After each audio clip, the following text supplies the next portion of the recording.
जय नेपाल सम्पूर्णमा यो माथि जुन भिडियो चलिरहेछ तपाईहरु हेर्नुहोस्। कति चाहिँ यो भिडियोमा चाहिँ यो सीसीटीभी फुटेज छ।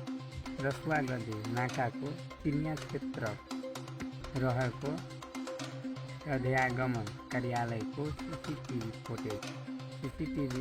फुटेजमा देखाइएको समय चिनिया समय हो।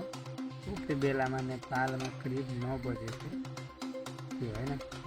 करिब 9 बजेको समयमा चाहिँ यसरी बाढीको चाहिँ जुन गर्जन थियो, आवाज थियो, त्यो आवाज चाहिँ सुनेर वहाँ जुन मानिसहरू थियो हैन, दाजुभाइहरू थियो, उहाँहरू चाहिँ बच्नको लागि भाग्न प्रयास गरिरहेको छ। यो भिडियोमा तपाईहरुले हेर्न सक्नुहुन्छ हैन।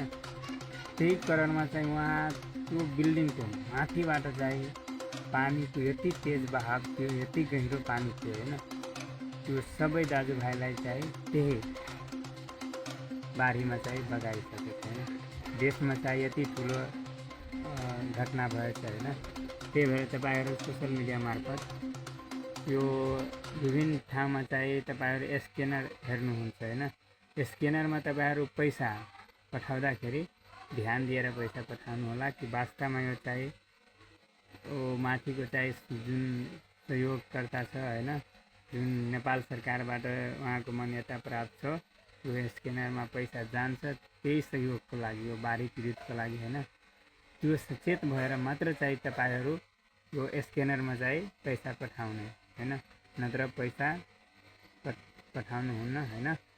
आधिकारिक पेज छ, आधिकारिक पेजको छानबिन गरेर तपाईहरुले जे सहयोग गर्नुहुन्छ त्यो सहयोग गर्नु होला हैन। त्यही भएर माथि जुन स्क्यानर छ, मैले पनि अहिले फेसबुकमा हेरेको छु हैन। यो स्क्यानर चाहिँ अहिले भाइरल भइरहेछ कि यसमा पैसा पठाऊ चाहिँ बाढी पीडितलाई के भन्छ रे हेल्प हुन्छ भनेर हैन। त्यही भएर तपाईहरु सोचेर विचारेर मात्र चाहिँ पैसा हाल्ने हैन। जताभावी चाहिँ यो यसमा चाहिँ फ्रड पनि हुन्छ हैन, ठगी मान्छेहरू पनि धेरै हुन्छ हैन। त्यही भएर हस्त। जय श्री राम, जय नेपाल।